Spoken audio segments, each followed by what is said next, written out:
د افغانستان د کرکټ ملي لوبډلې پخوانی لوبډل مشر ګلبدین نایب تازه څرګندونې د افغان لوبډلې په هکله دا چې څه ویلي دي ویډیو را سره تر پایه وګورئ په هر څه به پوه شئ. ګرانو زړه ته رانږدې مینوالو یو ځلې بیا مو په سلامونو هرکلی کوم.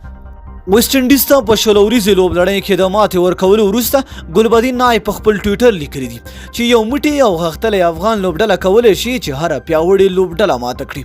افغانستان او ویسټ انډیز ترمنځ د هند د لکنو ښار په یکانا میدان کې د 3 ورځو لوبو لوبلړۍ ترسره شوه چې افغانستان پکې یو په 2 سره بریا خپله کړه.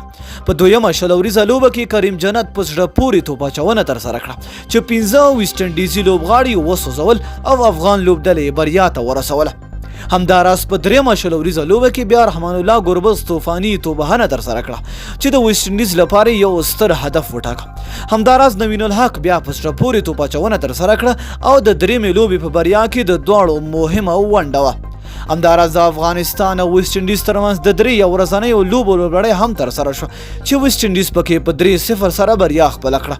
خو د 16 ورځې لوبلړۍ تر بریا وروسته د افغان لوبډلې پخوانی لوبډل مشر ګلبدین نایب ټولو هیوادوالو ته مبارکي ورکړې ده او لیکلي دي چې یو موټی او قوي افغان لوبډله کولی شي هرې لوبډلې ته ماته ورکړي.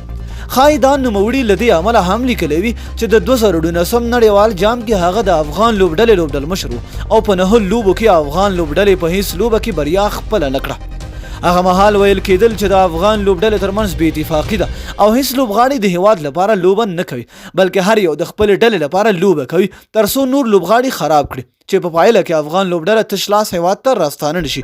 نو ډېره مینه او مننه چې ویډیو مو را سره تر پایه ولیدله. لاندې په کمنټ کې را سره خپل نظر هم شریک کړئ. تر بیا او بلې ویډیو د الله په امان.